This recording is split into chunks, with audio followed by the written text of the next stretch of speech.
C'est, semble-t-il, un premier point marqué par l'opposition géorgienne. Effectivement, la commission électorale géorgienne vient d'accepter un recomptage partiel des voix de l'élection législative de samedi. Alors ça concernera visiblement 14% des bureaux de vote, soit 5 bureaux de vote choisis au hasard par district électoral.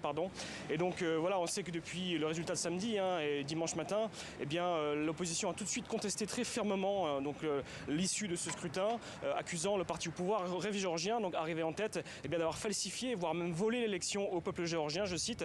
Et on sait que la mobilisation s'est rapidement mise en place, notamment par la voix de la présidente géorgienne, Salomé Zourabichvili, qui est vue comme l'opposition et plutôt pro-européenne, mais qui en Géorgie, dans le système géorgien, n'a pas le pouvoir qu'a le Premier ministre. Et donc ça a été un peu le fer de lance pour l'instant de ce mouvement de mobilisation, qui s'est traduit hier soir par, rappelons-le, une énorme manifestation dans les rues de Tbilissi.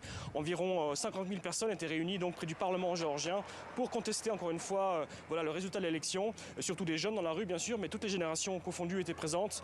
Beaucoup de gens étaient bien sûr favorables à l'adhésion de la Géorgie à l'Union européenne, surtout, et au système occidental, présents dans les rues pour encore une fois dénoncer ce résultat. Pour l'instant, on peut dire que le bras de fer ne fait que commencer en Géorgie. Le parti au pouvoir, Rêve géorgien, n'est pas prêt de laisser sa place et n'est pas prêt d'invalider ou en tout cas de refuser le résultat de l'élection qui le met en tête. Donc on voit qu'encore une fois, c'est un bras de fer qui commence seulement. C'est loin d'être terminé la situation en Géorgie et on peut s'attendre à des manifestations de l'opposition sur les semaines et les jours à venir en tout cas.